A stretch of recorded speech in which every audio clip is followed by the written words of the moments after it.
The C&O Canal Trust was established in 2007. My name is Robert Mertz. I'm a board member of the trust. And we basically are working with the park in order to promote its interests, to help with interpretive educational programs, preservation of the canal as a canal, also preservation of the towpath.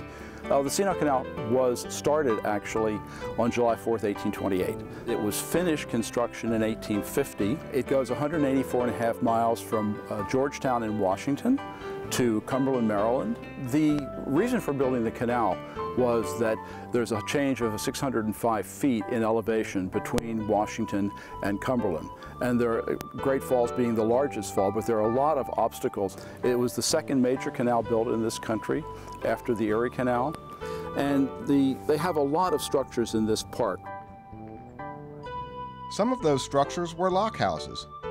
These houses were for the lock keepers who collected tolls and kept records of commerce on the canal. And the fear was that these would just collapse if there wasn't something done to protect them.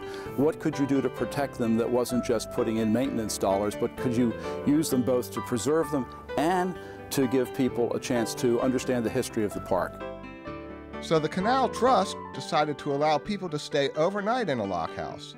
The funds raised would help preserve these historic buildings, and it would give the public a glimpse of what it was like to live there years ago. Basically, you're trying to explain to the community and bring them into the park to enjoy it, to help as volunteers to protect it, to maintain it.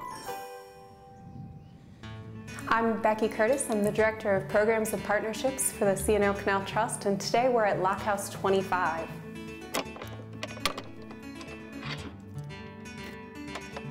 So Canal Quarters is an interpretive, immersive experience within the park where you can register for an overnight stay. Each lock house is restored, furnished, and interprets a different time period and story in the canal's history. You can reserve for 1 to 3 nights, and to do so you'd go on canalquarters.org. From there you can choose which lock house would appeal to you most, which story, where on the canal you want to stay, and look at a calendar of dates. Each one has been, has had a theme, an interpretive and educational theme associated with it. We have 4 in Montgomery County. We have Lock House 6 in Brookmont, which is just a few miles out of the District of Columbia. We have Lock House 10 in Cabin John, Lock House 22 at Pennyfield Lock, which is just outside Potomac.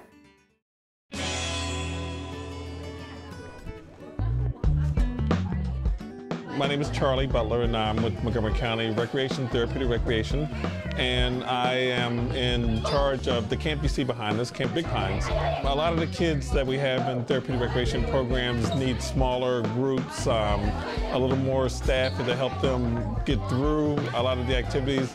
I have been doing therapeutic recreation programming for about 30 years. So I've done kids with emotional issues, the autism spectrum, ADHD, learning disabilities. So for me, it's something where I feel like I can offer them some fun.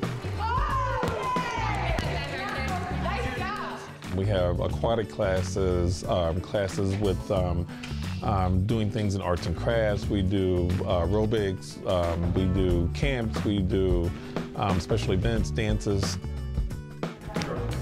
Very nice. My name is Jackie Sweeney. I'm the director of Camp Big Pines. Wow, you are a resident superhero expert. This camp is a great place where they can work on their social skills and have staff who really understand their needs and their strengths, and they're able to work on their goals that they would have at school here at camp. So it's kind of a continuous effort, and so I think it's great that Montgomery County has these camps so that it's seamless for these kids. So they're working on all these things all year long. They just need someone to understand, you know, their strengths and their needs and to work with them for them to be successful. You have other kids at camp who are similar to you. How does that make you feel? Good. Makes you feel good? Because most kids aren't like me. Okay. So here at camp, everybody is accepted for who they are. Yeah. Okay. Okay, we're getting ready to go board our pontoon boat, the Kingfisher, at Little Seneca Lake.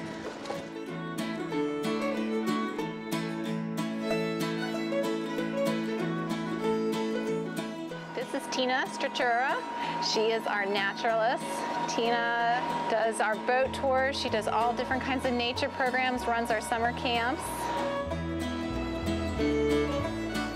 When they originally formed the town of Boyds, it was made for the railroad, and the gentleman that formed the town, Colonel Boyd, had his farm here. And here's the old road right here for Black Hill Road. This is where you used to be able to drive through the valley, and that's the remnant of the road. There were many, many farms in this area. Now they're mostly under the lake, and so we see some of these trees here. It's actually part of the original forest and farmland that was here. This is actually considered a trophy bass fishing area. It's one of the best kept secrets for largemouth bass fishing in the state of Maryland. The trees, we call them snags. They're dead, but they still provide great habitat for birds and turtles and things. We have lots of turtles here. We have red bellies, snapping turtles, painted turtles, but you'll sometimes see a whole family group on there. They all kind of congregate together because safety in numbers. Maryland has no natural lakes. This lake was filled in 1986. It's 505 acres, 5 billion gallons of water. The purpose of the lake is actually as a drinking water reservoir for the DC metro area.